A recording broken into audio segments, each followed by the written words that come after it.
اللہ الرحمن الرحیم۔ ناظرین، میں ہوں عثمان اور کتابیات ٹی وی میں آپ کو خوش آمدید کہتے ہیں۔ آج ہم اس دنیا کے تاریخ کے ایک ایسے کردار کے بارے میں بات کرنے جا رہے ہیں جنہوں نے اپنے فن سے دنیا میں بہت نام کمایا۔ مزاحیہ فلموں میں ان کی کوئی مثال نہیں اور ان کے کردار بہت ہی مشہور رہا ہے۔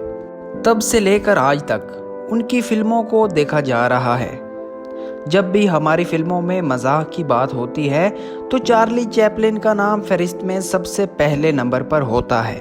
ان کی فلموں کے بارے میں ایک خاص بات یہ ہے کہ ان کی فلموں کو سمجھنے کے لیے کسی خاص زبان کا جاننا ضروری نہیں ہے۔ کوئی بھی زبان کا آدمی ان کی فلموں کو آسانی سے سمجھ سکتا ہے۔ آج ہم آپ کو چارلی چیپلن کی زندگی کے بارے میں تھوڑی سی ڈیٹیل دیں گے، تو چلیے ویڈیو کی طرف چلتے ہیں۔ ناظرین، چارلی چیپلن 16 اپریل